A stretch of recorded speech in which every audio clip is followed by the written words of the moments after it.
to another episode of Wars TV. We're going to talk about 20.4. It's heavy cleans, I guess, if you get up there, and pistol squats, but prior to that being lighter cleans and step-ups. What do you think? I thought it was a really good workout. It's pretty deceptive in the sense that you think about the box jumps and pistols, you don't pay a huge amount of attention to it. More focus is on that heavy bar, but there is 90 box jumps and 90 pistols to get through if you do get to those heavy bars. So obviously it's all lower body stuff, like all legs. Yep. Very leg based. Very leg based. But it was a good workout. Obviously it's not super gassy and it's like compared to previous weeks, but just a grind. And I think looking at it, like for the guys that have good box jumps, like we had Jenny, she had good box jumps. So Jenny, Karl and I went head to head on that one. Jenny was well and truly ahead of us when we hit the even the first barbell. I heard her, you were doing jumps, I was doing step-ups from the get-go, but she was on box jumps pretty much the whole time, and she just took it away.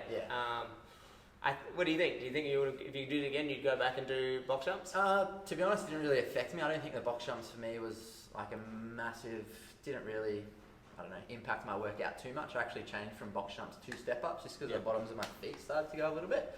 So into that third round of box jumps, halfway through, I just did step-ups, trying to get my heart rate down and then just control what was going on with my feet.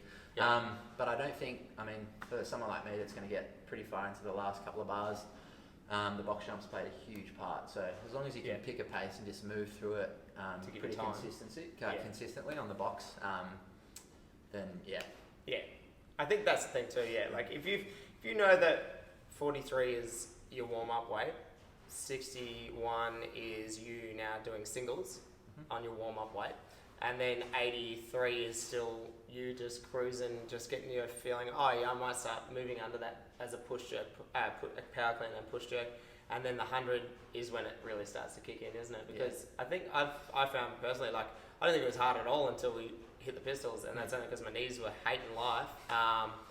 And then so from that, but it took me so long to get through the pistols, I didn't find the 100 that bad. It's still gassy, but you can move through it well if you moved under the bar well at the right weight. Do you want to talk about, I know Jenny did, I think she went 15 straight, unbroken. I went 3 sets of 5. I did the same. Just because I knew it was going to get spicy later, and I prefer to do smaller sets like that anyway. After that, the first bar I went to singles. I think Jenny might have done a couple of touch and go reps in that second bar, but then went to singles maybe in the third bar or something. So I think the second bar she went touch and go still. Anyway, for the majority of people that are maybe looking to get into that second, third, maybe fourth bar, I think that's the big thing, isn't it? The third bar, fourth bar. Just breaking those reps up early, just to not loading eccentrically on the way down. Even though it feels light, you're going to pay for it later on down the track. So just be smart on those first couple of bars. It's not really won or lost on those. It's later on how you can control your technique under duress, under fatigue. That's it. Tiebreakers though, don't waste time on that tiebreaker time.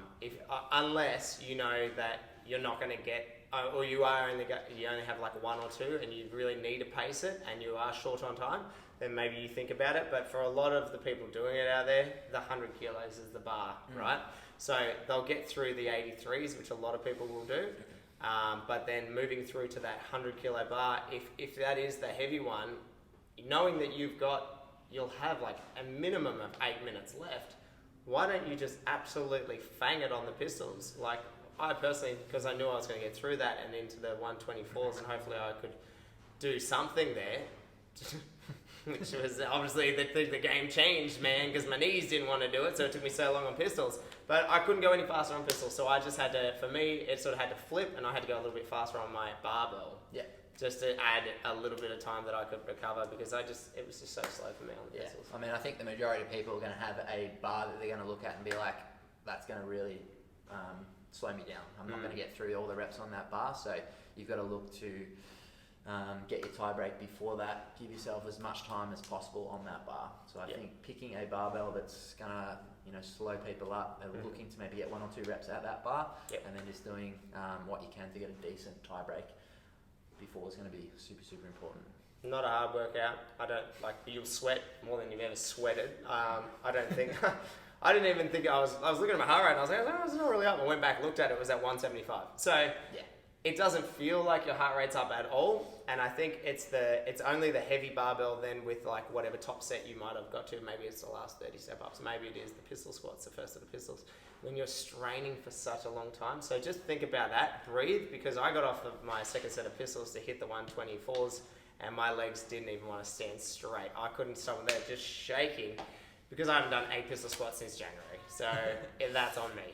Yeah. It is a lot of volume, like 90 box jumps and then, you know, however many pistols you do, that's a lot of lower body stuff. So, yeah. I mean, I was looking at, actually, I want to touch on, I mean, for me, looking back on it, if I was to redo it, I would actually think about maybe, like having a set time you touch each rep. So say you're doing, you know, you got 10 reps at 100 to do, maybe doing one every 25 seconds. Because looking back at the 124s that I did, if I had kept myself to doing like a rep, rep every 30 seconds and have someone just be like, okay, do one, and you got 30 seconds, do another one, because I found that, I mean, I still hit all those reps, but started to take probably 2 longer reps than I needed to. Right, and you could have had that time later on. Yeah, 100%. So, I mean, depending on how, I mean, if you just want to go through it, but yeah, having a pretty strict schedule of being able to pick the bar back up is going to be important. You just got to grind it out. It was a fun workout though. It was fun. I think it means that you might not see thrusters next week.